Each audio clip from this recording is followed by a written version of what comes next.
I'm waiting for her to say I'm live, and looks like I am.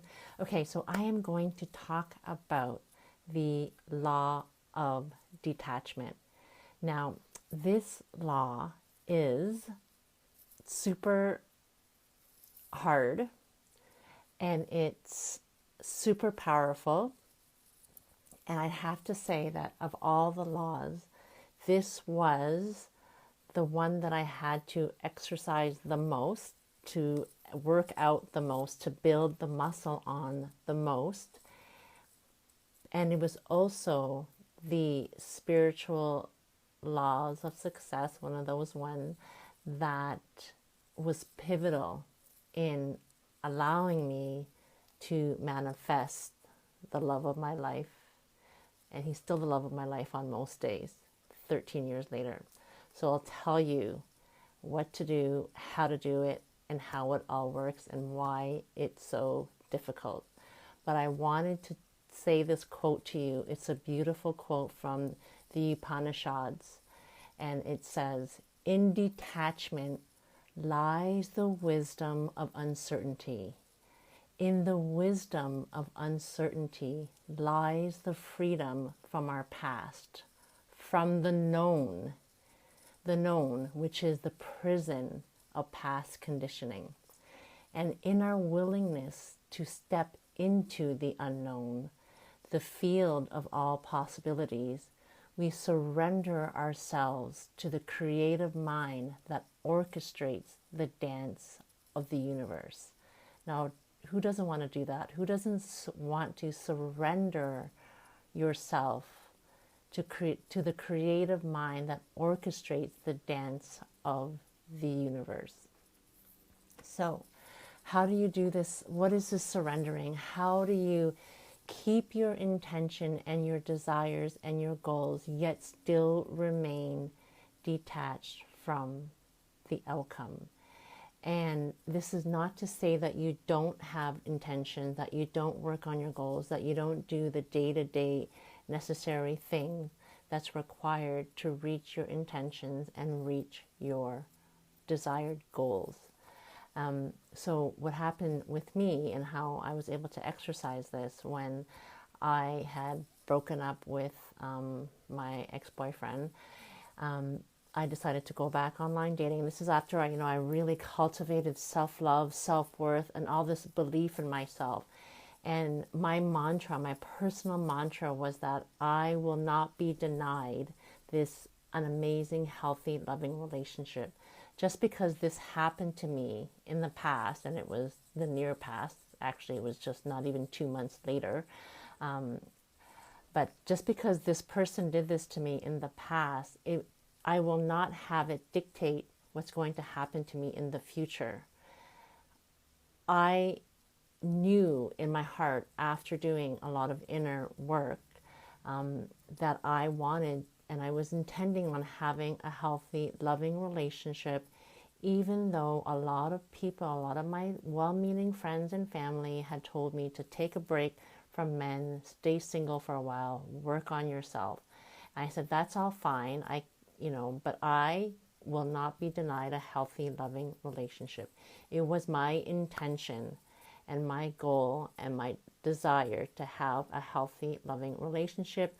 I made the proverbial list. The top things on the list was compassion, somebody who was compassionate, someone who accepted me, and somebody who was also a family man, because I was a single mom at the time. So those were the top 3 characteristics on my list, because I was also still kind of healing and still hurting over this past heartbreak and this past breakup. So I wanted somebody who was compassionate around that, who was accepting around that, and was also a family man. So those were my top 3 goals and desires in looking for a new partner. So then I would look at that every day.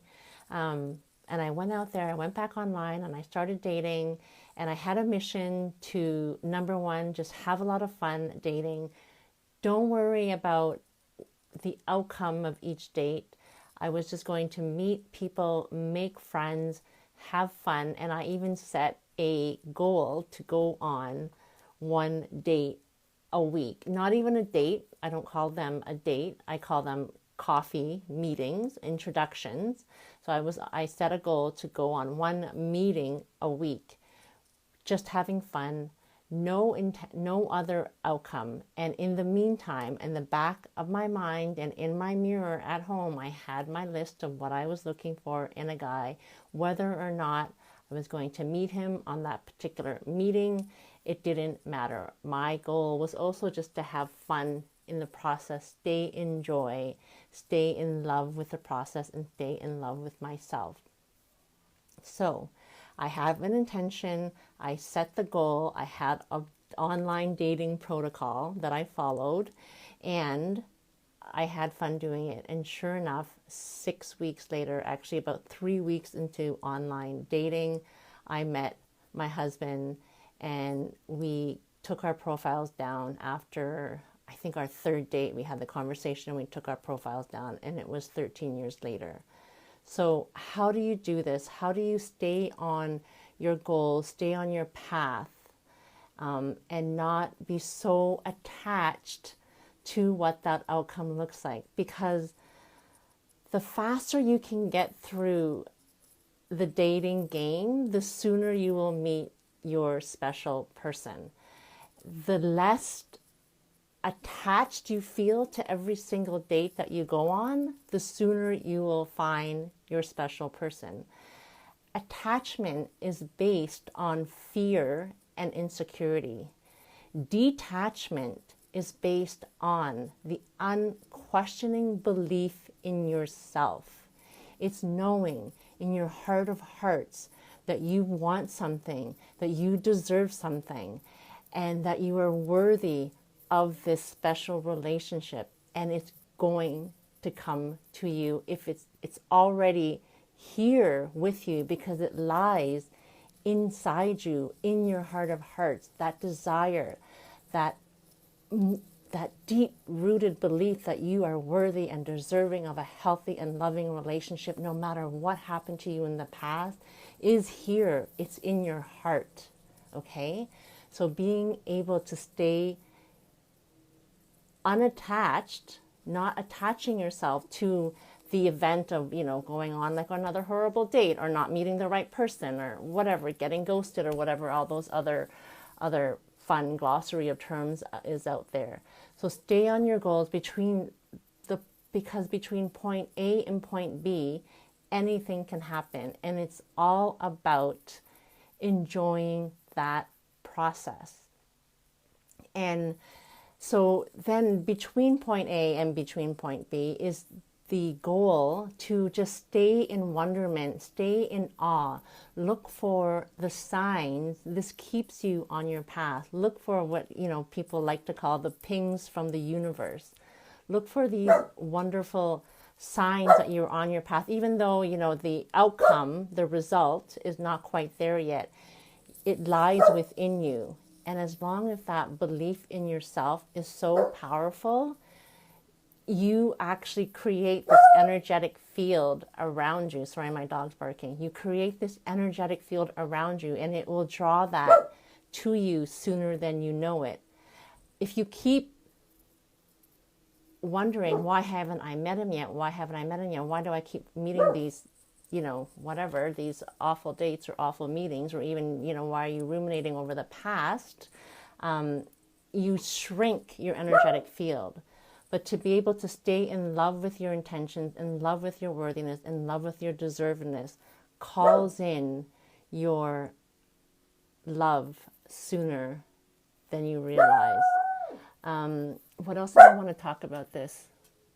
So attachment, Romeo, come here. Attachment is you're being attached to something that you think you know, or you're being attached to something from the past. And it keeps you, again, in a constricted motion. Keeps you constricted. It's a constricted energy. When you let go, when you also detach from the past, you're opening yourself up to more possibility in any way that it comes. So look for the signs, stay in awe, stay in wonderment, know that you are on your path, and that your belief in this love that you deserve is already with you. And that is the muscle that needs to get built when it comes to manifesting the love of your life. And I absolutely believe in making that list, but the top 3 characteristics of that proverbial list of what you want in a partner must be based on your personal values and your most core values and your most core needs. Mine at the time was someone who was compassionate, someone who was accepting, and somebody who was big on family. So check that list of yours, keep it in front of you, get out there, have fun, enjoy the process, believe that it's here in your heart, and don't worry about what exactly is in front of you at all, because when you're in that point, actually nothing bothers you. When you are so detached from the outcome, you're so certain of the uncertainty, you actually marvel in the possibilities. It's like being a scientist. A really good scientist will do an experiment and he won't try to dictate the outcome. He will sit patiently and watch and observe and experiment with the actual experiment, but a good scientist will not try to dictate the outcome. And that's when miracles happen. That's when the big innovations and revelations happen. That's when the big epiphanies happen.